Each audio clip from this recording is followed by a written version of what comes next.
From the Oklahoma Department of Wildlife Conservation, Outdoor Oklahoma.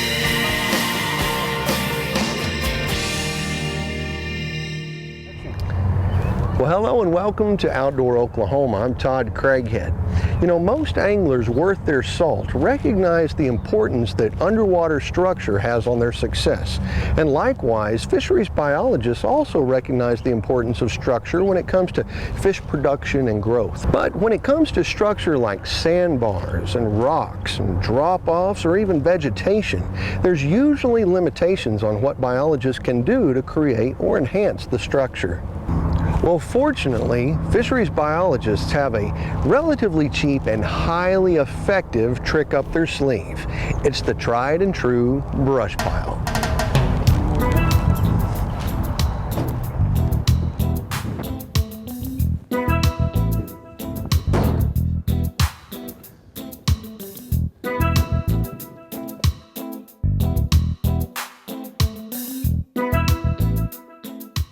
I'm Larry Kofer. I'm the fisheries supervisor for the Department of Wildlife, Southwest region, and that includes Fort Cobb Lake here.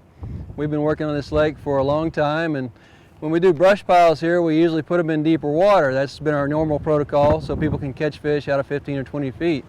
But here lately, we've been putting them in shallower water. This lake stays fairly level, so we don't have to worry about them being on dry land after a while. We put them in shallow water this last couple of years so that crappie and bass fishermen can target those trees and catch more fish, we hope, especially in the springtime now through April, May, and June when the fish are shallow.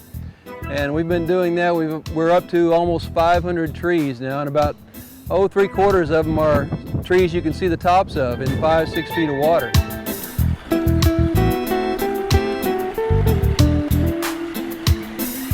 It's a cooperative effort between our division, Fish Division, and the Wildlife Division. There's a WMA, a wildlife management area that surrounds the lake here, full of cedar trees, and cedar trees aren't worth much to the wildlife folks, and they're worth a lot to us in the lake.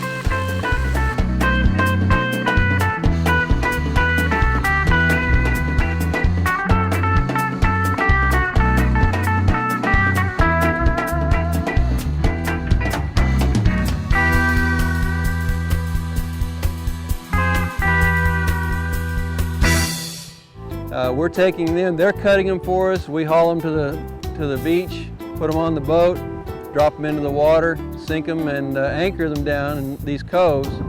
And then, you know, within a week or two, the fish are there, and the fishermen are catching. That's about 6 feet right there. Let's make it about 10 feet long. And we'll string about 5 of them across this cove here. So now it's, you know, we've got these trees in shallow water. We don't want anybody skiing or running into them with a tube or something like that. So we'll put buoys across here, and they'll not only protect those trees and fishermen that are using them, but also this boat ramp area here. So we'll make this a no-wake area.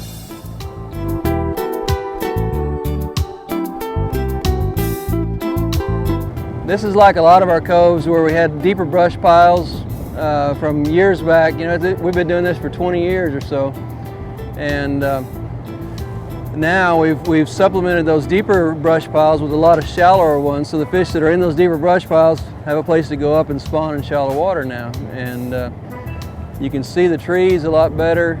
The tops of the trees are sticking out. Anglers can find them. I can cast a spinnerbait or a worm over the top of them. Crappie fishermen can dabble a jig in them and around them and catch more fish this way. The deeper piles were good if you knew what you were doing, if you had a depth finder. But you know, for the average guy that doesn't use his electronics all that much, or somebody that's not that proficient, he likes to be able to see what he's fishing at, and people will catch more this way.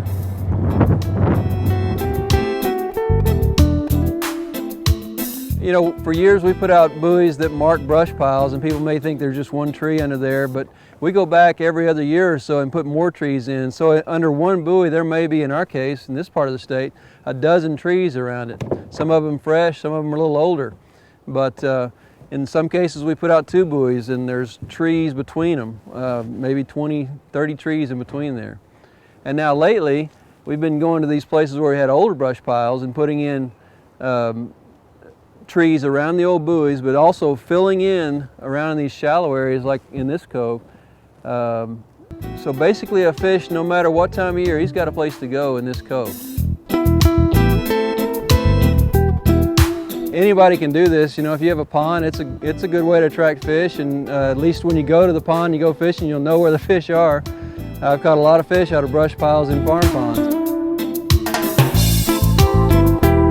We've been putting out brush piles for years. We've got, you know, we've used these habitat buoys to mark where the brush piles are, but not a lot of people go after them. They see a buoy out there, but they don't know what they are. Hopefully with all these shallow trees out there now, they'll put the buoy and the trees together and figure it out and get their fishing pole out and hit them, catch some fish off of them. Put about 100 of these trees out here at Fort Cobb last year in shallow coves that were already buoyed off for no wake. We did that in March, and we came out electrofishing in our normal routine in April and May, and they were just already loaded with bass. It was amazing. So no doubt that they work. We had anglers from bass clubs telling us that they caught fish off of them, and within a month, won tournaments out of these brush piles that we put in. So that was instant gratification.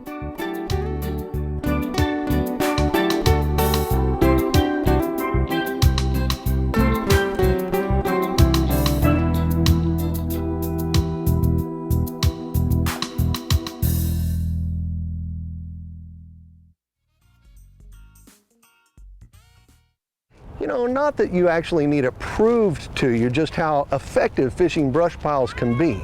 But next we've got a truly remarkable story of a man that caught every bass angler's dream, a double-digit largemouth.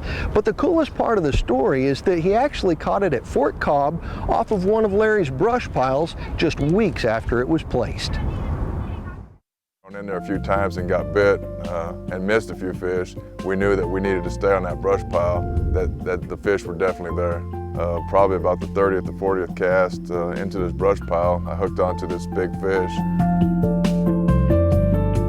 I was actually pre-fishing Saturday, the day before the tournament, and I was up on the north end and found several coves where there was a lot of new brush piles that were out in these coves, and it caught several fish pre-fishing out in there. So all the brush piles are, as quick as they've been out there, they're already holding fish.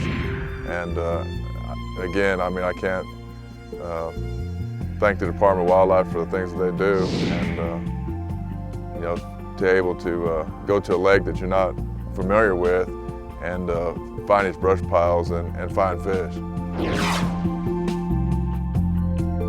I've caught several big fish on brush piles in the past. I like to use a worm or a jig, so I fish brush piles a lot. But this is definitely the biggest bass that I've caught, over 10 pounds. I've always said that I'm gonna wait to have one stuffed. You know, it has to be at least 10 pounds before I do it. And I've caught several 7s, 8-pounders, 9-pounders, and just thought about it. But Fort Cobb gave me the opportunity, and of course, the Future Bass West Division that I'm fishing for this year, to go to this lake and catch a lake record is just an awesome feeling. As you can see, the Wildlife Department Fisheries Division is involved in a lot of programs that try to help put fish and fishermen together. Our habitat program is not just all about brush piles in deep water. As you can see at Fort Cobb, we're doing some innovative programs trying to provide places for fishermen to fish in some shallow water areas. As Larry mentioned, there's a lot of times when fishermen can't always get out in deep water. They may not have a boat. There's a lot of good waters that we can provide habitat in. But you also see that there's potential for people to catch a lot of good fish out of those brush piles. Not just crappie.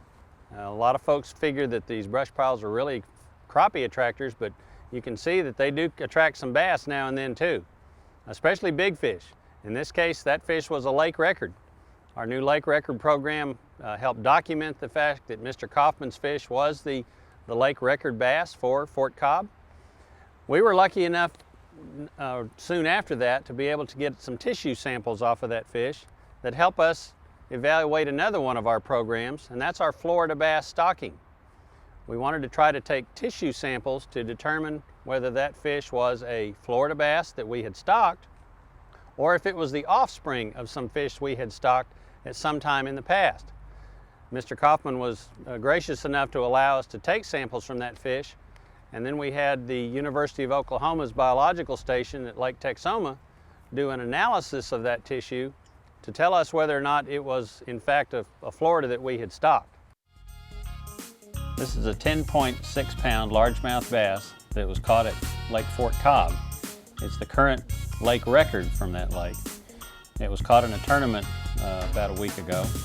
And unfortunately, the stress from being caught and weighed in, the fish passed away, so the angler decided he's going to have the fish mounted, which is perfectly fine. A big fish like this is probably about 10 years old.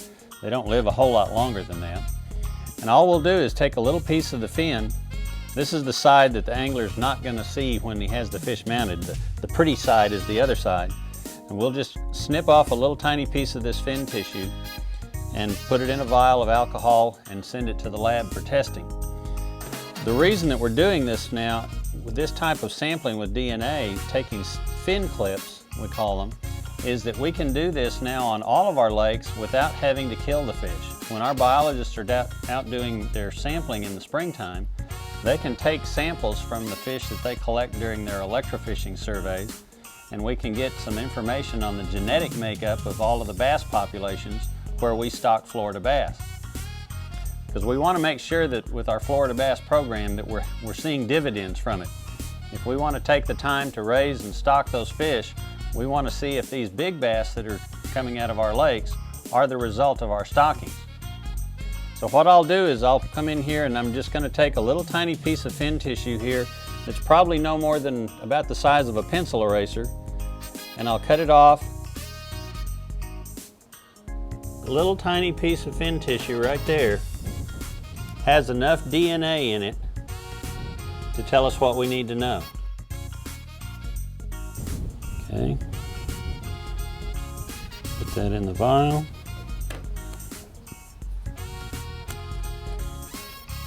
We've got a little alcohol here.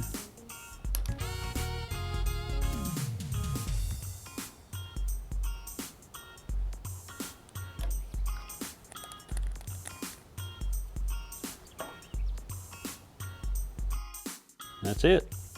That little piece of fin tissue there has enough DNA in it they can extract to tell us whether this fish has Florida genes, whether it's a pure Florida, whether it is what we call an F1, which is the first generation cross between the Floridas and the Northern, or anything in between. So it's a really powerful tool, and it really helps us evaluate our stocking programs. So we spend a tremendous amount of time and effort and money, your license dollars, on raising Florida bass. And the whole idea of the Florida bass program is to produce big fish like this.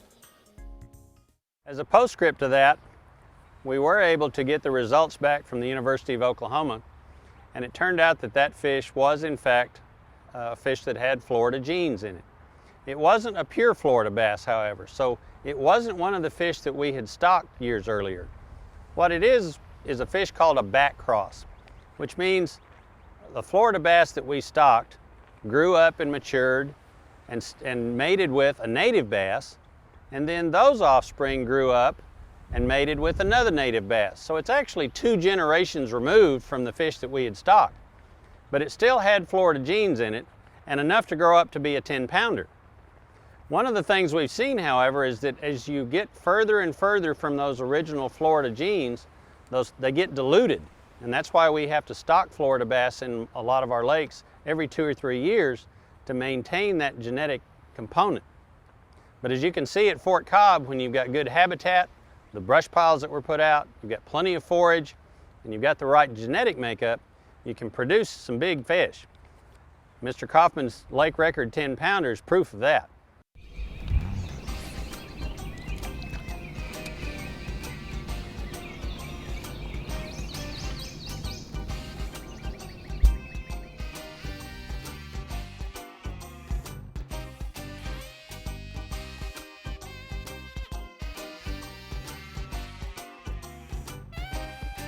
Oh, there we go. Like a little bass. That's a little saw guy. Right off the tip of that brush pile. Well, that's a little turnabout. Silversides get on the tops of these brush piles and spawn on them, kind of like the carp are doing. Now that'd be a saw guy that we stocked last year. 10, 12 inches or so. And until they get to, 14, 15 inches, they'll eat silversides. And little ghost minnows, some people call them. And then after that, they want shad. And like I said, we've seen in these brush piles that we've put in, silversides that come in here in June and start spawning all over the top of them. And that's probably what this guy's in here looking for, is a minnow meal.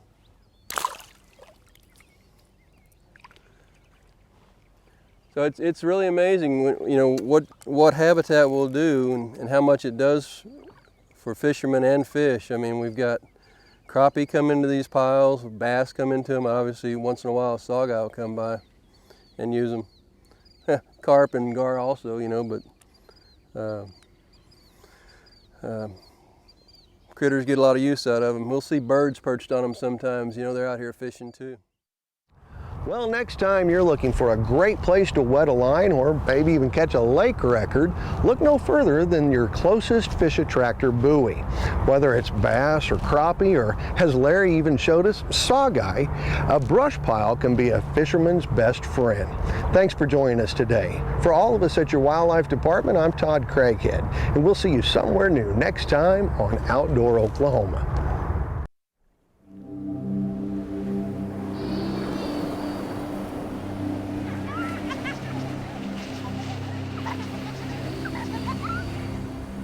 Every time you purchase a fishing license or register your boat, you're helping to preserve our nation's coastlines, lakes, rivers, and streams, protecting memories for generations to come. Learn how your participation in boating and fishing can help the environment at takemefishing.org/conservation.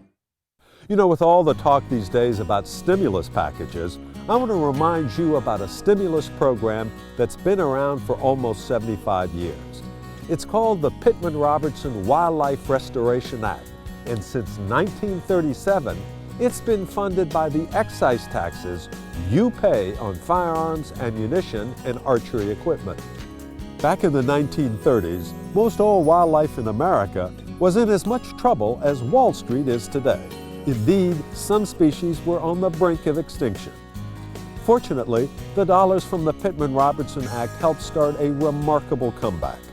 Through wildlife management projects and the acquisition of wildlife habitat, your excise tax dollars stimulated the recovery of many native species, from wild turkey and white-tailed deer to black bears and American elk. Today, these and many other wildlife species are abundant throughout their natural range. As a hunter, you should be aware of the contributions you make to conservation and take great pride in what you have helped to accomplish.